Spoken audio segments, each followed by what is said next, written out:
Hello, welcome to the Wonder in the Weeds show, where every week we explore and share how we live, love, and grow right alongside grief, change, and the wild messiness that is human life. I'm so excited that you're here. I'm Cristie Ritz-King, and I'm excited to share with you today. So when you're listening to this, we are probably smack in the middle of the holiday season. Maybe right at the beginning of Christmas week, at the tail end of Hanukkah. We've had all sorts of extra things thrown at us this year with tragedies and, the daily news and things that certainly we could list as weeds pretty much every single day. But I'm going to be a little more personal today than sort of global, just because it's easier. Quite frankly, it's easier. I don't have any solutions for horrible mass shootings or people being kidnapped from their homes or any of the things that are going on. But I can tell you what I'm doing to try to not be completely pulled under by all of that stuff. And in a smaller scale, or personally, what's happening right now is just sort of the typical holiday stress, in addition to all of those other things, the typical holiday stress, but a little different because it's all brand new for us out here. We've emptied our nest this fall, and we moved it across the country, and now we have kids back from college for holiday break, and they're fish out of water, but also we're still fish out of water. So like the things that they would normally come home to that were traditions for the holidays, we don't live there anymore. So those traditions can't all be exactly the same. For instance, we used to always go to the same restaurant for, not always, for the last 5 or 6 years. When they were really little, Christmas Eve was just at home in pajamas with, Charlie Brown Christmas on TV or something else, like where we're all bundled on a couch together. Love Actually or Charlie Brown Christmas or one of those movies. Yes. Was Love Actually wildly inappropriate for my children? 100%. But we sort of forgot that the first year. And then it was like, well, the cat's out of the bag. They're going to watch. We fast forward some of these scenes, but for the most part, they can watch the rest of it. And then as they got older and we, didn't have to sort of wrestle them out of the house, we started to go to church and then out to dinner. Slowly but surely, we lost the church part of it. And obviously COVID got in there and we stopped going to the same place. But the place we went to dinner was owned by, a guy who had the same restaurant in this place in town for 30, 40 years probably. And so you started to know him. He started to know you. He expected the same families every Christmas. It was kind of fun. That actually changed before we moved because he sold the restaurant. And then actually, I think he passed away. So we didn't go there anymore. And we went to a new place, but now we don't even live there anymore. So we have to find a really new tradition for it. And we've gone back and forth. And then the next day we used to host Christmas. My sisters would come in from out of town. My husband's family would come from all over the state. And we would have a house full of people, too many people for our tiny house. And we loved it to death. Even my kids, who were really put to work as, kind of got to open presents and then were immediately put to work hosting.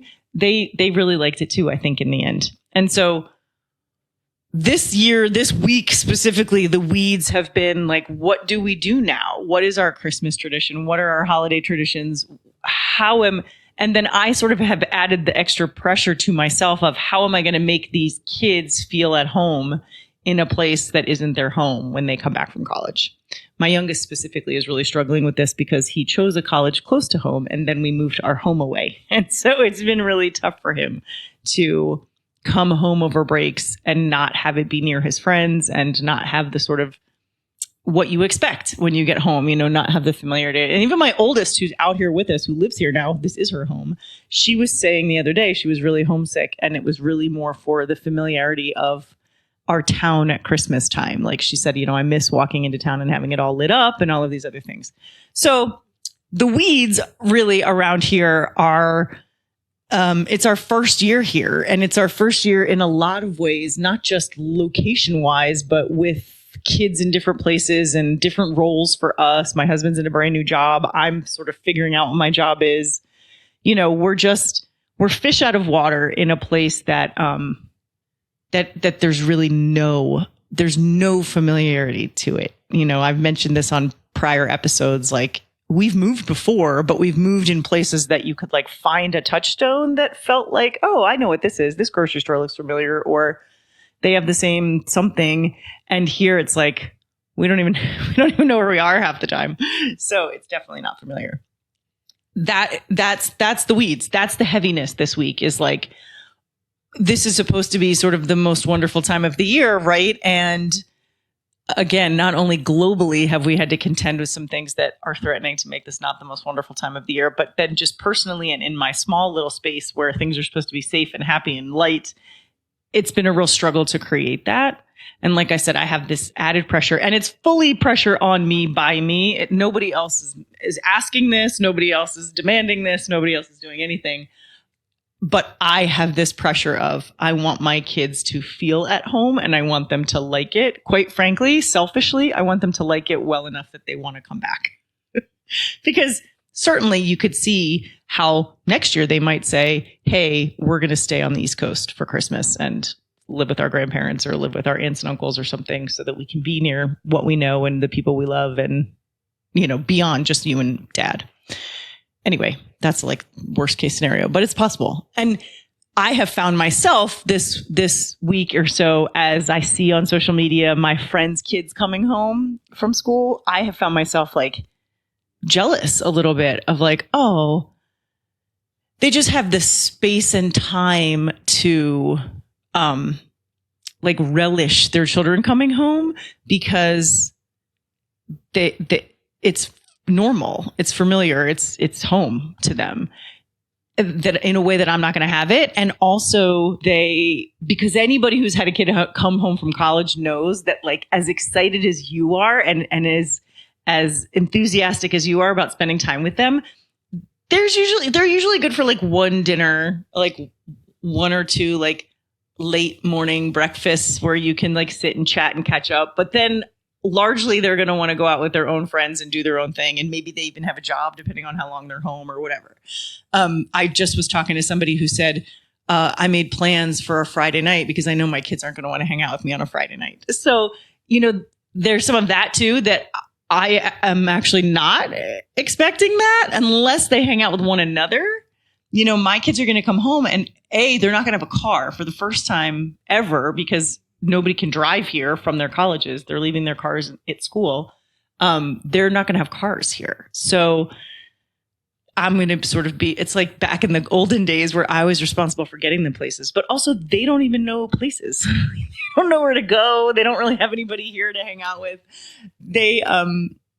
I feel like I need to be a little bit more present than I usually am, because as excited as we all say we are about our kids coming home from college, we also have lives. And so we can't sort of drop everything and be around for them. I still have work. I still have people I need to see and clients I need to see and that kind of thing, and errands to run and gifts to wrap and all of that. So I can't be like 24/7 available to them, which normally I wouldn't expect to be, or I wouldn't think they'd want me to be. But now, because they're coming to a place that they're not really familiar with, I'm a little nervous that maybe I'm going to have to be. So I've seen my friends' kids on social media, or, they're posting that they're away for this week or whatever. And I'm finding myself a little jealous that it feels like it's a little easier for them than it's going to be for me.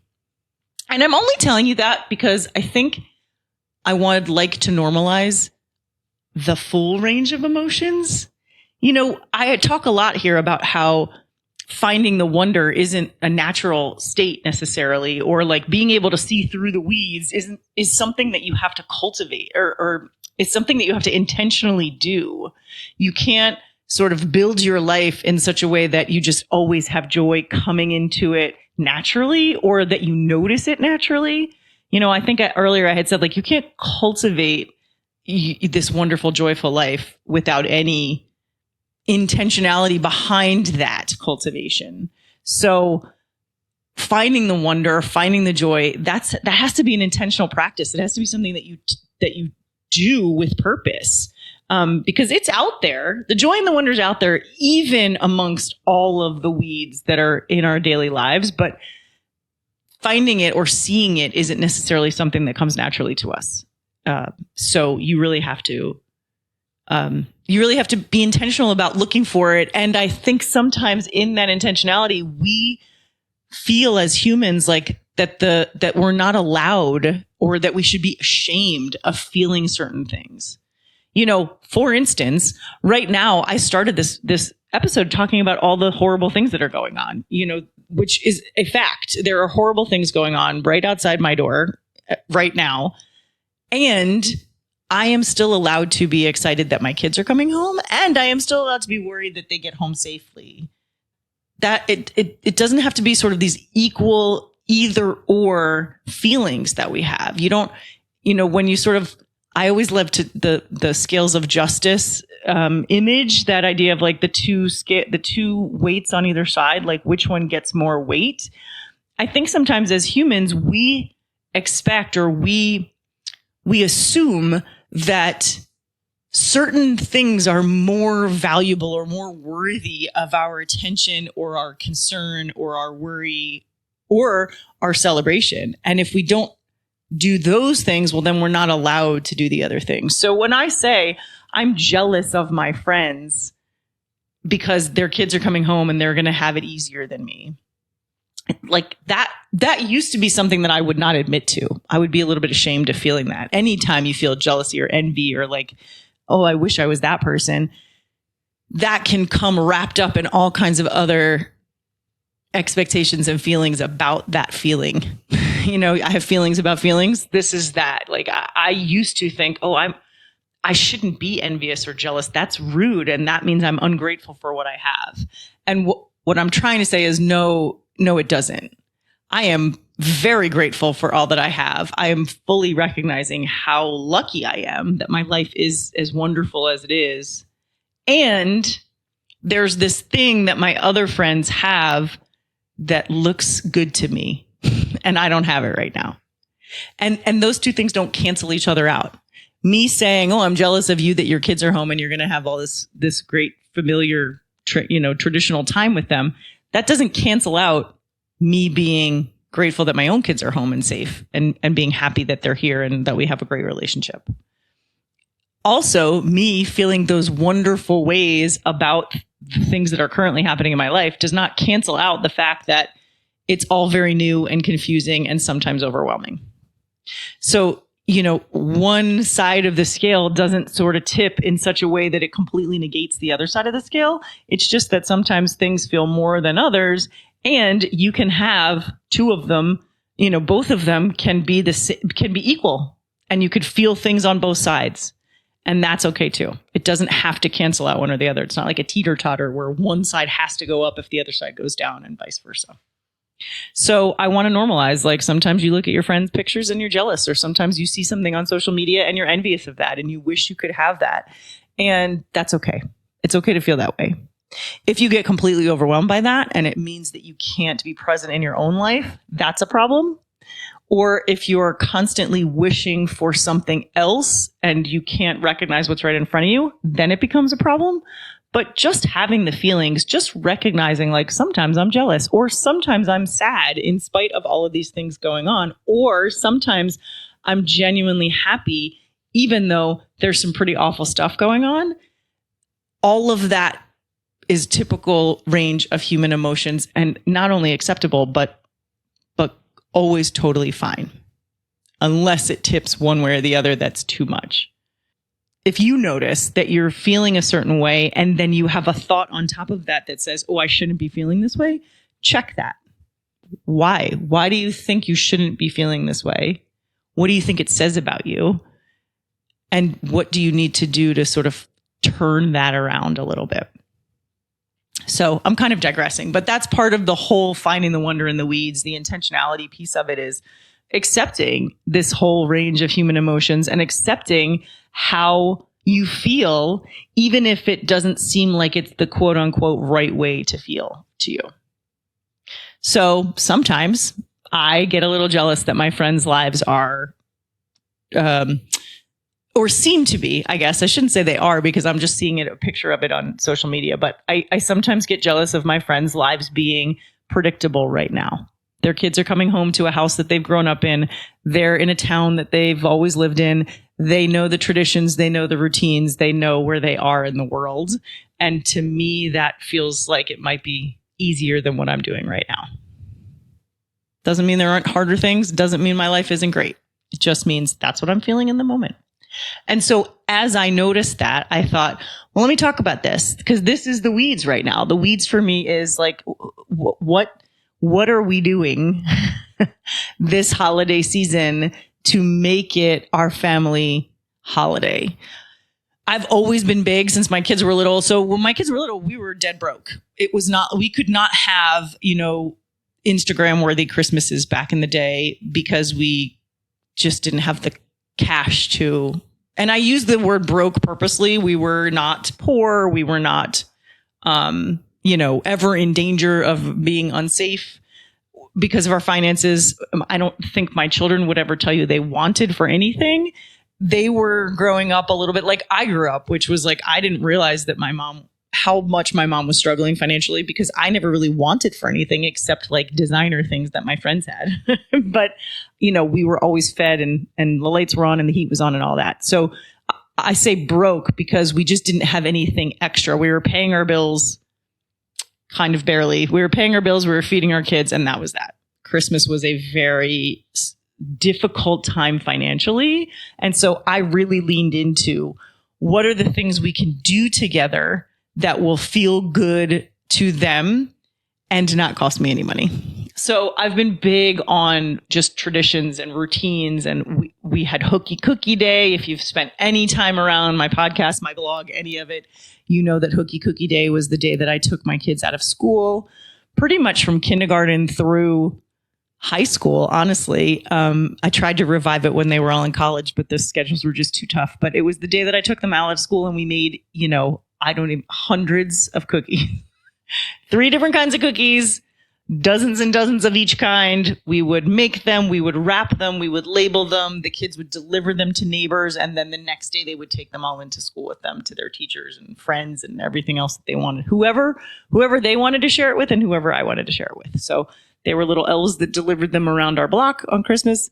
And I was, and they were then the elves in school the next day to deliver them. And it was kind of, killing a couple birds with one stone, quite frankly. I got to do the teacher gifts in that way and also neighbors and friends. And I got to spend this wonderful day with my kids. But if you have young kids and you're listening right now, when I say wonderful day, I'm looking at it with a very broad brush. I'm painting that wonderful with a very broad brush. It also included a lot of mess and a lot of me having to let go of control of things and a lot of my kids fighting with each other over who got to do the scoop and who got to do this and who got to deliver or who had to deliver to the neighbors and who, it was not a picture perfect day, but it was good enough that they loved it and I loved it. And we kept doing it year after year after year. And it didn't cost a ton of money because it cost whatever it cost to buy all the chocolate chips and the fudge and everything else that we did. We didn't make anything super intricate. And there was no frosting involved because I know that would have pushed me over the edge. So I just want to be realistic and setting the stage for what Hooky Cookie Day was so that if you have little kids right now, you're not thinking you have to create this beautiful, amazing thing that happens. Anyway, that's enough for the weeds. You get it. The weeds are that we're new here and things are weird and we don't know where to have dinner on Christmas and we don't know how to create traditions in a place that doesn't feel very traditional to us because we don't know anything about the place. So those are the weeds. Now, the wonder, I'll be honest, the wonder has not been really hard to find. It has been pretty easy to find in this season and in this place. And also, I could have gone the other way. And I'll let you in on why in a sec. So I traditionally am not a person that likes the winter. In fact, I have a number of little like house placards that have been gifts to me over the years with some pithy little saying about either forgive me for what I said when it was winter, or I'm not made for winter, I want my flip-flops, or like some, you get it, right? You've seen these in Marshalls and Home Goods. They're the little signs that say like, I hate it here and I want it to be summer. Essentially, those are the messages. And my point in telling you this is that I have so many of those that we didn't even put them all out when we moved here. And I have so many because so many people have bought them for me over the years because it is widely known that I am a summer girl and not a big fan of snow and cold and all of that stuff. That said, I intentionally decided when we were moving here, I couldn't be that way. Like, you can't move to a place that is notorious for cold and snow and choose to be somebody who hates winter. I will say, part of the reason I said it was okay to move here, because I did have a say. It's not like I was forced here. But when we were contemplating this and my husband came to me with the job and I was like, for whatever reason, the world works in mysterious ways. And for whatever reason, a couple years ago, it wasn't election time, because it wasn't specifically Tim Walz, but that's not true, actually.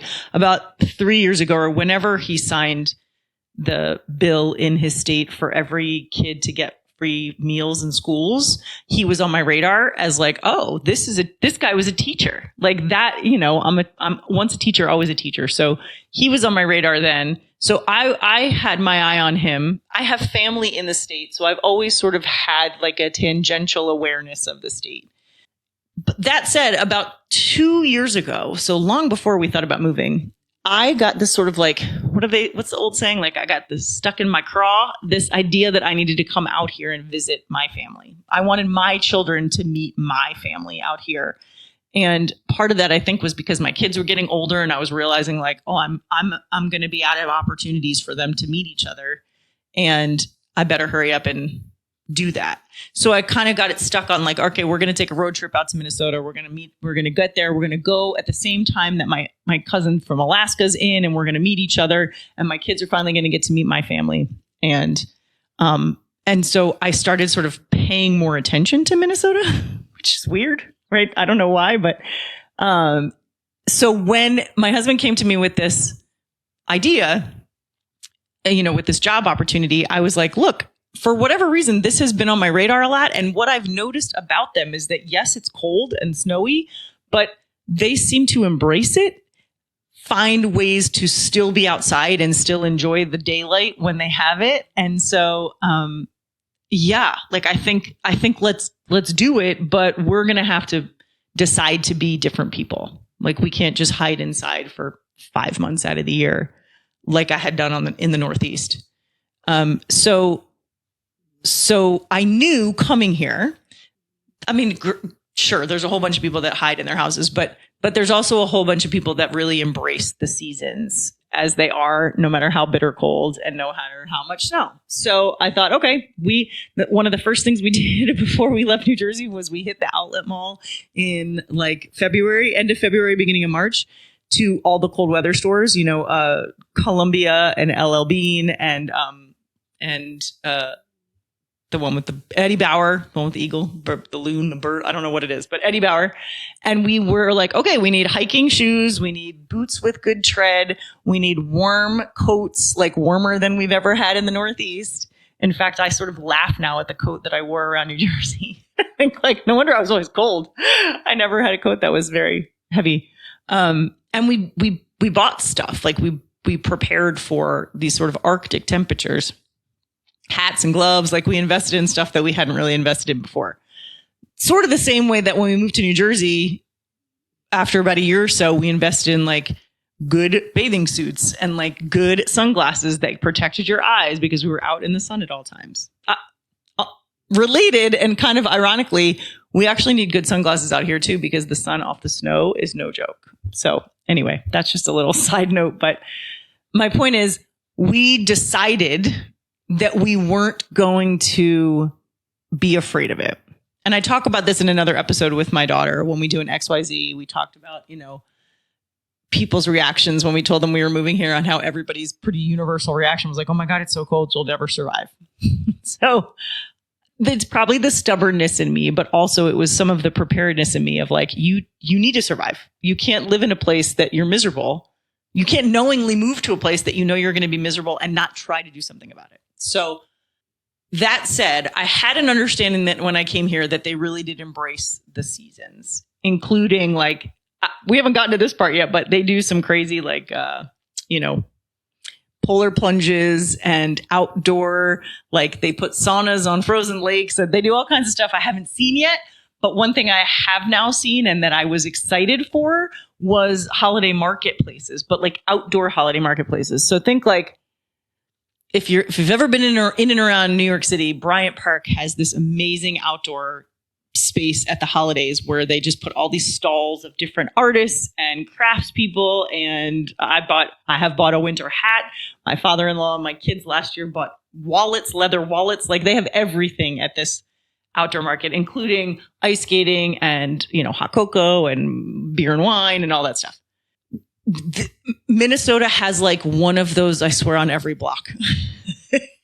It's not quite that bad, but if you want to go to a holiday market over any weekend from November, right after Thanksgiving to I think January 1st, you can find one, at least one. And it doesn't matter if it is snowing actively, if it doesn't matter. Last 2 weekends ago, we went to one in like the polar vortex. I think it was like -2 or something on the day we went, which was the warm day. We went on the warm day when it was only -2. It's, they're everywhere. They have outdoor fire pits. They have, heaters. They have, molds of cider that you can walk around drinking or mulled wine that you can walk around drinking. Like they really just embrace the idea. And they're set up much like European holiday markets, which I've always, if you've ever watched a single Hallmark movie, you've wanted to go to a holiday market. Like it's just, you just see it. And I follow a lot of travel bloggers on, or travel creators on Instagram and TikTok, and I see their like sort of annual trips to the European and holiday markets. And so the fact that Minnesota sort of sets them up in the same way is just delightful. It's delightful. So we've been to 2 so far. One of them was really more of like it was on a street that already was like it was like a downtown street that had a bunch of shops and stuff. So it was sort of a combination of open houses to those shops, and then they put some stuff in the middle of the street. They closed the street down and sort of put like stalls and things in the middle of the street as well.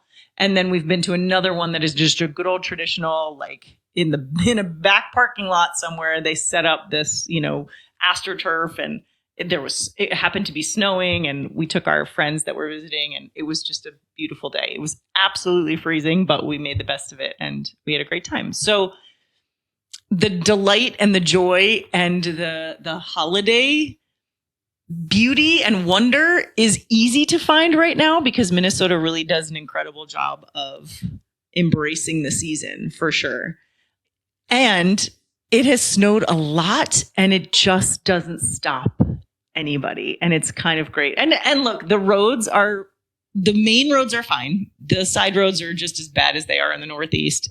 Ours finally got plowed, I think, like 6 days after the snowfall, where we had packed down most of it anyway. So I'm not really sure what they even plowed. But my point is, it's not perfect, but it's a lot better than it was. And people's attitudes are a lot better in that they go. It doesn't stop them. That said, the drivers aren't much better. They go, they're not afraid of it, but there's still, the random person that's driving too fast or the other person that's driving too slow or the people that don't really know where the lane lines are and they're sort of in and out the whole time. But it is what it is. And everything's still open and everything is still, attainable and you can go and enjoy yourself. So the snow does not stop anybody. And in fact, it's like a reason for them. The cross country ski season opened last weekend. It was on the news. We watched them sort of open this local park for cross country ski. That's pretty cool. So they're just, I'm looking out of my window right now and it's hard not to feel festive when you have beautiful white snow on the ground and it's cold enough that it doesn't melt. So in New England or in the Northeast, you get a lot of snow that's beautiful for like 72 hours and then it becomes like gray and slushy and or like parts of your lawn get mushy. And I have dogs, so like it only lasted for maybe 5 hours before they sort of tore the yard up and it became like a mix of dirt and snow anyway.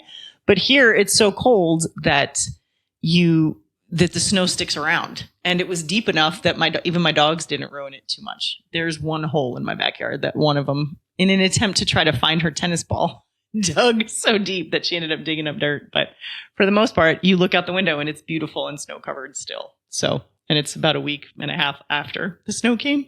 So that's a fun thing. And it's hard not to feel in the spirit when it's going to be a white Christmas. So that is some wonder too. As far as traditions and as far as things go, like what are we going to make, what are we going to make our own? I've done a little bit of both, of creating something new. These holiday markets are fun. I'm good. My hope is to drag the kids to it. There's like a little waterfall around here that freezes, so I'm going to drag the kids to that too. I'm going to make them outdoor people, whether they like it or not. I'll make up for all those years I didn't take them sledding. We'll spend our time outside in the snow.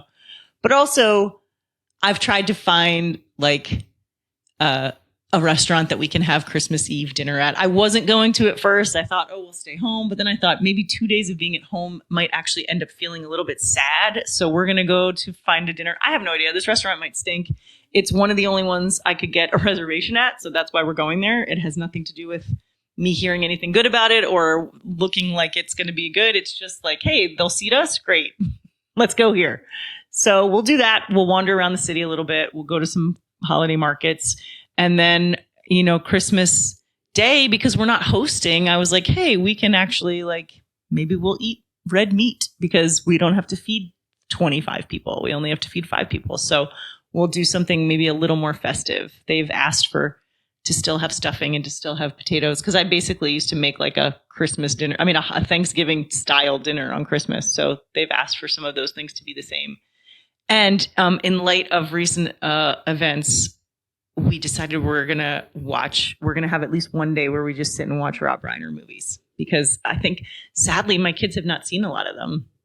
And I feel like that's a shame. So we're going to make sure we can all sort of stay in our PJs and get on the couch and watch, have a movie marathon day too. And we got tickets to see an NBA game. The week of Christmas, we're going to go see the Minnesota Timberwolves take on the New York Knicks. So I mean, talk about fish out of water. I don't even really like the NBA, but my youngest got into them about 2 years ago. Again, strangely decided he was a Minnesota Timberwolves fan before we even thought about moving here. He decided he wanted to get into the NBA, and I don't know why he didn't pick a New York team, but he picked Minnesota at the time. And so we're going to go see them, and it just happens to be when the Knicks are in town. So we're going to get to go see that game, and I'm going to get to see what it's like to see an NBA game. I don't think I've ever been to one. Maybe I went to like a Washington Bullets game way back in the day, but I can't remember if I even did. So, my point is, for once, the wonder is easy to find right now, because where we live, they do such an amazing job of making it easy to find the wonder.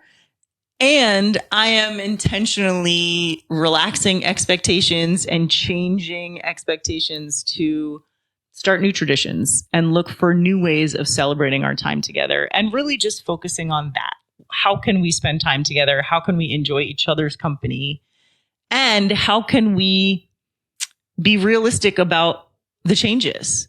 I'm not trying to pretend this Christmas that it's going to be the same or that it's even going to be easy on anybody. I feel like we're all going to be feeling the whole of not hosting, not seeing all the people we care about, this will be the first year of my children's lives they have not spent Christmas with their 2 aunts that have been with us since we moved away from New Jersey. Actually, they might not have spent Christmas with them when we lived near them, but as soon as we moved away, so when they were 6, 4, and 2, they have spent every Christmas morning with my sisters, for the last 20 some years. It's going to be different. And I'm going to acknowledge that, and I'm going to leave space for that, however that shows up in all of our emotions and moods.